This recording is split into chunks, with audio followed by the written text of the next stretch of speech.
जय हिंद। आज के इस वीडियो में हम लोग 12वीं कक्षा के भूगोल विषय के चैप्टर नंबर 6 पर परिचर्चा करेंगे। भूगोल चैप्टर नंबर 6 जिसका नाम है द्वितीयक क्रियाएं। भूगोल चैप्टर नंबर 6 जिसका नाम है द्वितीयक क्रियाएं। मन में एक प्रश्न होगा, द्वितीयक क्रिया क्या है या द्वितीयक क्रिया कहते किसे?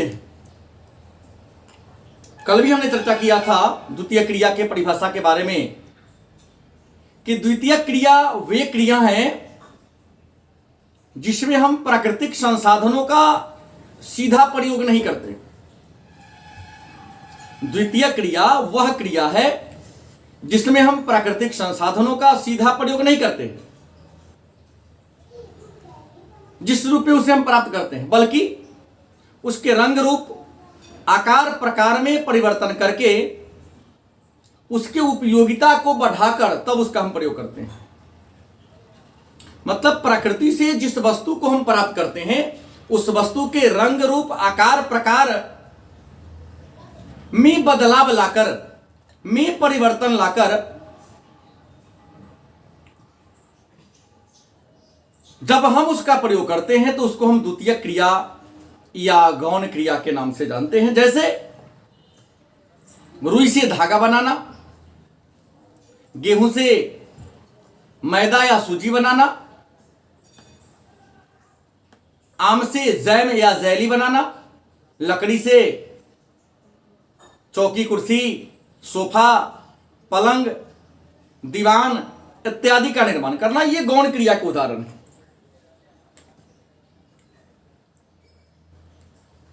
गौण क्रिया को द्वितीय क्रिया भी कहते हैं। द्वितीय क्रिया में निर्माण और विनिर्माण क्षेत्र को शामिल किया जाता है। प्रश्न होगा निर्माण क्या है?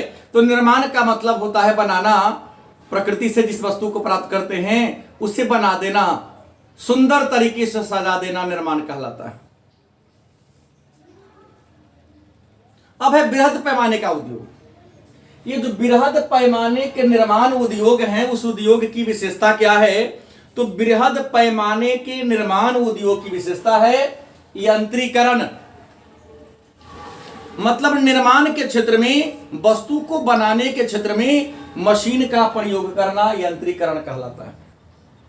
कौशल का विशिष्टीकरण। कौशल का विशिष्टीकरण का मतलब होता है हर आदमी में, हर इंसान में किसी न किसी काम को करने की कुशलता होती है, तो उसके काम करने की कुशलता को विशिष्टीकरण कर देना, अलग अलग क्षेत्रों में बांट देना कौशल का विशिष्टीकरण कहलाता है। और निर्माण उद्योग की दूसरी विशेषता है कौशल का विशिष्टीकरण। तीसरा प्रौद्योगिकी नवाचार। निर्माण के क्षेत्र में नए नए मशीन का प्रयोग करना, नया नया आविष्कार करना, वस्तु को बनाने के लिए नए नए आविष्कार करना, नए नए तरीके से उसको डिजाइनिंग करना नवाचार कहलाता है। और संगठनात्मक ढांचा व स्तरीकरण, मतलब संगठन और स्तरीकरण में परिवर्तन करना बड़े पैमाने के निर्माण उद्योग की विशेषता है। लेकिन एक बात है, ऐसा देखने को मिलता है कि संसार के सभी औद्योगिक देशों पर आप नजर दौड़ाइए तो आपको पता चलेगा कि सभी देश में, उसके सभी क्षेत्र में समान रूप से उद्योग धंधा का विस्तार नहीं है। कुछ ऐसा क्षेत्र है, कुछ ऐसा इलाका है जहां कल कारखाने बड़े पैमाने पर विस्तृत रूप में फैले हुए हैं, लेकिन कुछ ऐसा भी इलाका है जहां कल कारखाना का क्या अभाव है। मतलब उद्योगों के स्थानीयकरण के क्या कारण है? कोई उद्योग किसी खास क्षेत्र में लगाया जाता है तो इसके क्या कारण है? तो उद्योगों के स्थानीयकरण के कई कारण हैं। उद्योगों को किसी खास क्षेत्र में लगाया जाना, किसी खास जगह पर लगाया जाना, या उद्योग धंधों का एक जगह संगठित हो जाना, एक स्थान पर केंद्रीकृत हो जाना, कुछ खास क्षेत्रों में ही स्थापित किया जाना उद्योगों का स्थानीयकरण कहलाता है। मन में प्रश्न होगा, तो उद्योगों के स्थानीयकरण के क्या कारण है? आखिर वजह क्या है कि कल कारखाना को किसी खास क्षेत्र में ही लगाया जाता है। देश के संपूर्ण हिस्सा में, संपूर्ण भूभाग में कल कारखाना को नहीं लगाया जाता है। इसके पीछे वजह क्या है, कारण क्या है, तो आपको बता दें उद्योगों के स्थानीयकरण के कई कारण हैं। पहला है कच्चे माल की निकटता। उद्योगों के स्थानीयकरण का पहला कारण है कच्चे माल की निकटता। मतलब जहां पर कच्चा माल आसानी से उपलब्ध हो जाएगा वहीं पर कल कारखाना लगेगा। और कुछ ऐसे इंडस्ट्री है जिसको तो ऑलरेडी कच्चे माल के निकट लगाया जाएगा, जैसे लोहा इस्पात उद्योग, सीमेंट उद्योग। पूंजी की सुलभता, जिन क्षेत्रों में आसानी से बड़े पैमाने पर आवश्यकता के अनुसार पूंजी मिल जाता है, पूंजी उपलब्ध हो जाता है, वहां पर कल कारखाना को लगाया जाता है। तीसरा, शक्ति के साधनों की निकटता। जहां ऊर्जा, बिजली, चाहे वह कोयला से बनने वाला बिजली हो या पानी से बनने वाला हो, जिन क्षेत्रों में शक्ति के साधन मतलब ऊर्जा आसानी से प्रचुर मात्रा में मिलता हो, वहां खास करके कल कारखाना को लगाया जाता है। क्योंकि यंत्र को चलाने के लिए प्रचुर मात्रा में ऊर्जा चाहिए। परिवहन के साधनों की सुविधा मतलब आने जाने की, कच्चा माल को उद्योग तक पहुंचाने के लिए और उद्योग से तैयार माल को बाजार तक पहुंचाने के लिए जिन क्षेत्रों में मजबूत, सुंदर और टिकाऊ सड़कें हैं, उन क्षेत्रों में उद्योग लगाया जाता है। बाजार की निकटता, जिन क्षेत्रों में बाजार आसपास में हो, तो बाजार की निकटता भी उद्योगों के स्थानीयकरण के कारण है। सस्ता और अनुकूल जलवायु। उद्योगों को लगाने के लिए जलवायु चाहिए, जैसे सूती कपड़ा के लिए आर्द्र जलवायु उचित माना जाता है, क्योंकि आर्द्र जलवायु में जो धागा बनता है वो मजबूत होता है। तो उद्योग को स्थापित करने के लिए खास उचित जलवायु चाहिए, तो उसके लिए जहां का जलवायु उचित होगा वहीं पर लगाया जाएगा। सस्ता और कुशल श्रमिक। उद्योग को चलाने के लिए प्रचुर मात्रा में और कुशल श्रमिक चाहिए, तो जिन क्षेत्रों में श्रमिक सस्ता और कुशल और आसानी से मिल जाते हैं, वहां पर कल कारखाना को लगाया जाता है। इसके बाद सरकारी संरक्षण, जहां पर सरकार सुविधा देती है, संरक्षण देती है, वहां पर कल कारखाना को लगाया जाता है। मन में एक प्रश्न होगा कि इस उद्योगों के स्थानीयकरण से क्या लाभ है और स्थानीयकरण से क्या हानि है।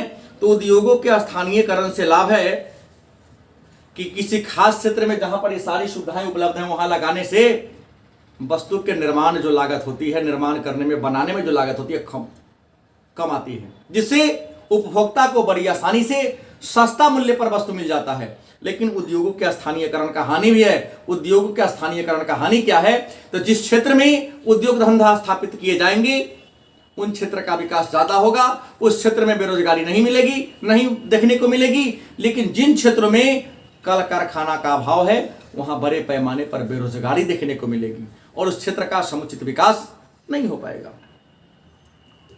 मन में प्रश्न होगा, तो ये जो निर्माण उद्योग है, ये जो कल कारखाने हैं, उद्योग हैं, उद्योग को कितने वर्गों में बांटा गया है। तो आपको पहले बता दूं कि बृहद पैमाने के निर्माण उद्योग की विशेषता क्या है। तो ये आप 4 पॉइंट लिखकर 2 नंबर अर्जित कर सकते हैं। दूसरा, उद्योगों के स्थानीयकरण क्या है, तो किसी खास क्षेत्र में उद्योगों को लगाया जाना उद्योगों का स्थानीयकरण कहलाता है। यह लिख के भी 2 नंबर हासिल कर सकते हैं। और उद्योगों के स्थानीयकरण के क्या कारण है, इस 4 पॉइंट को 5 पॉइंट को लेकर भी पुनः आप 2 नंबर अर्जित कर सकते हैं बड़ी आसानी से। पुनः आएगा तो उद्योग को कितने वर्गों में या निर्माण उद्योग को कितने वर्गों में बांटा गया है। तो आपको बता दें कि यहां से 4-5 प्रश्न बनते हैं और हर साल यहां से 2 प्रश्न कम से कम आते हैं। पहला प्रश्न कि निर्माण उद्योग का वर्गीकरण, तो निर्माण उद्योग को 5 वर्गों में बांटा गया है। निर्माण उद्योग को कितने वर्ग में बांटा गया है, तो निर्माण उद्योग को 5 वर्ग में बांटा गया है। पहला, आकार के आधार पर। दूसरा, उत्पादन के प्रकृति के आधार पर। तीसरा, कच्चे माल के आधार पर। चौथा, उत्पाद के आधार पर। पांचवा, स्वामित्व के आधार पर। 2 नंबर का प्रश्न है कि निर्माण उद्योग को किन किन वर्गों में बांटा गया है या किन किन आधारों पर वर्गीकरण किया गया है। तो आपका उत्तर होगा, निर्माण उद्योग को 5 आधार पर वर्गीकृत किया गया है। पहला, आकार के आधार पर। दूसरा, उत्पादन के प्रकृति के आधार पर। तीसरा, कच्चे माल के आधार पर। चौथा, उत्पाद के आधार पर। पांचवा, स्वामित्व के आधार पर। प्रश्न को चेंज करता है कि आकार के आधार पर उद्योग के कितने वर्गों में बांटा गया है, नाम लिखें। तो आकार के आधार पर उद्योग के 3 वर्ग हैं। कुटीर उद्योग जिसे घरेलू उद्योग भी कहते हैं, लघु उद्योग जिसे मध्यम पैमाने का उद्योग भी कहते हैं, और बृहत उद्योग। आकार के आधार पर उद्योग के 3 प्रकार हैं, कुटीर उद्योग, लघु उद्योग और बृहत पैमाने का उद्योग। उत्पादन के प्रकृति के आधार पर, उत्पादन के प्रकृति के आधार पर उद्योग के 2 वर्ग हैं, एक हल्का उद्योग, दूसरा भारी उद्योग।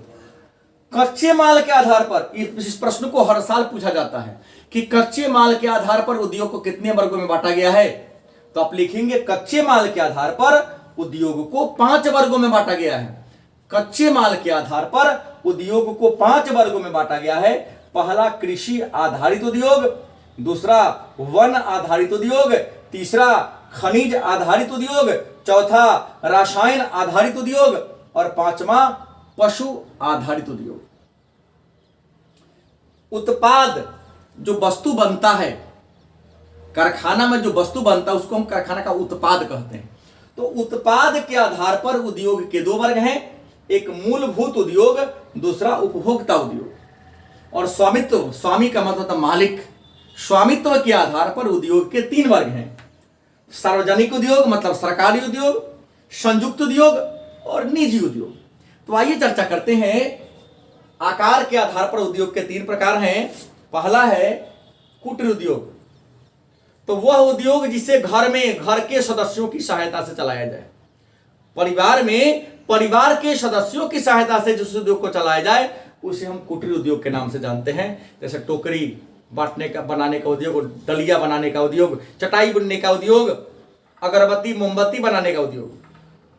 लघु उद्योग जहां बिजली की सहायता से, यंत्र की सहायता से 20, 25, 50, 100 श्रमिक मिलकर काम करते हो, लघु उद्योग कहलाता है। बृहद उद्योग जहां हजारों की संख्या में श्रमिक एक साथ काम करते हो उसे हम बृहद उद्योग के नाम से जानते हैं।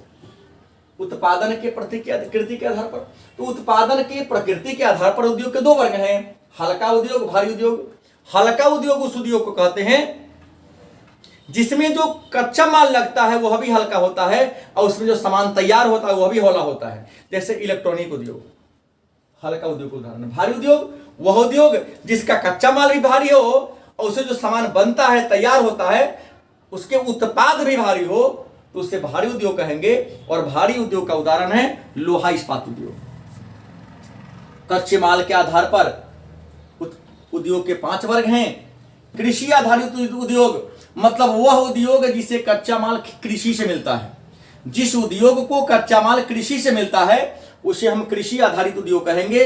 जैसे चीनी उद्योग, सूती वस्त्र उद्योग, चाय उद्योग, चावल उद्योग, आटा उद्योग, दाल उद्योग इत्यादि। वन आधारित उद्योग वह उद्योग जिसको कच्चा माल जंगल से मिलता है, वन से मिलता है। जैसे फर्नीचर उद्योग, कागज उद्योग, लाख उद्योग। तो ये जो उद्योग हैं जिनको कच्चा माल जंगल से मिलता है उसे वन आधारित उद्योग कहेंगे। खनिज आधारित कुछ ऐसे उद्योग हैं जिनको कच्चा माल खनिज के रूप में प्राप्त होता है। वह उद्योग जिन्हें कच्चा माल खनिज के रूप में प्राप्त होता है उसे हम खनिज आधारित उद्योग कहेंगे। जैसे लोहा इस्पात उद्योग, एल्युमिनियम उद्योग, तांबा उद्योग, सोना उद्योग, ये जो उद्योग हैं खनिज आधारित उद्योग उदाहरण है। रसायन आधारित उद्योग वह उद्योग जिससे कच्चा माल रासायनिक के रूप में प्राप्त होते हैं। रासायनिक के रूप में जो उद्योग कच्चे माल का उपयोग करती है उसे रासायन आधारित उद्योग के नाम से जानते हैं। जैसे पेट्रो रसायन, कृत्रिम रेशा, तारपीन का तेल, रासायनिक उर्वरक, कीटनाशक दवा। और पशु आधारित उद्योग कुछ ऐसे उद्योग हैं जिनको कच्चा माल पशु से मिलता है। पशु से जिस उद्योग को कच्चा माल मिलता है उसे हम पशु आधारित उद्योग के नाम से जानते हैं। जैसे मांस उद्योग, दूध उद्योग, बाल उद्योग, चमड़ा उद्योग, इनको कच्चा माल पशु से प्राप्त होता है। उत्पाद के आधार पर उद्योग के 2 प्रकार हैं, मूलभूत उद्योग और उपभोक्ता उद्योग। तो जीवन के लिए जो मौलिक चीज है, जीवन की जो मूल आवश्यकता को पूरा करने वाला चीज है, उसे बनाने वाले उद्योग को हम मूलभूत उद्योग कहते हैं। जैसे लोहा इस्पात उद्योग, सीमेंट उद्योग, ये मूलभूत उद्योग के उदाहरण है।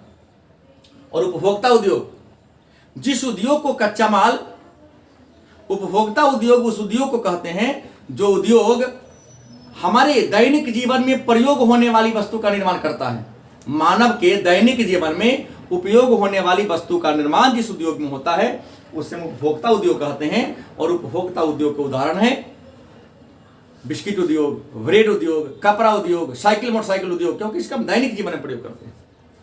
स्वामित्व के आधार पर, मालिक के आधार पर उद्योग के 3 वर्ग हैं। पहला सार्वजनिक उद्योग, मतलब वह उद्योग जिसका मालिक सरकार हो, सरकार के संरक्षण में, सरकार के देखरेख में, सरकार के पूंजी से जिस उद्योग को चलाया जाता है उसे हम सार्वजनिक उद्योग कहते हैं। संयुक्त उद्योग, 2 या 2 से अधिक व्यक्ति मिलकर जिस उद्योग को चलाते हैं, चाहे 2 या 2 से अधिक संस्था मिलकर जिस उद्योग को चलाते हैं उसे हम संयुक्त उद्योग के नाम से जानते हैं। और निजी उद्योग, वह उद्योग जिसका मालिक कोई निजी व्यक्ति हो, कोई खास व्यक्ति हो, तो उस उद्योग को हम निजी उद्योग के नाम से जानते हैं। कहता है निरोद्योगीकरण क्या है? तो किसी खास क्षेत्र में कल कारखाना चल रहा था, लेकिन वह क्षेत्र अब वहां से समाप्त हो रहा है। कल कारखाना जो किसी क्षेत्र में चल रहा था वहां धीरे धीरे समाप्त हो जाना या उसका ह्रास हो जाना निरोद्योगीकरण कहलाता है। और पुनः औद्योगिकरण क्या है? तो जिन क्षेत्र में कल कारखानों का ह्रास हो गया है, उद्योग धंधों का ह्रास हो गया है, वहां पुनः कल कारखाना को लगा दिया जाना पुनः औद्योगिकरण कहलाता है। जिन क्षेत्र में कल कारखाना का ह्रास हो गया उसे निरोद्योगीकरण कहते हैं। और जिस क्षेत्र में कल कारखाना का ह्रास हो गया, बंद हो गया था, तो बंद पड़े कल कारखानों को पुनः से चालू कर देना पुनः औद्योगिकरण कहलाता है। अगला है स्वच्छंद उद्योग किसे कहते हैं? तो कच्चे माल के आधार पर नहीं बल्कि अवयव के आधार पर, कच्चे माल के आधार, सारे उद्योग कच्चे माल के आधार पर चलते हैं, लेकिन कुछ ऐसे उद्योग हैं जो कच्चे माल के आधार पर नहीं बल्कि अवयव के आधार पर स्थापित होते हैं। तो अवयव के आधार पर जिन उद्योगों की स्थापना होती है उसे हम स्वच्छंद उद्योग के नाम से जानते हैं। ठीक है, तो आज की क्लास में इतना ही। धन्यवाद।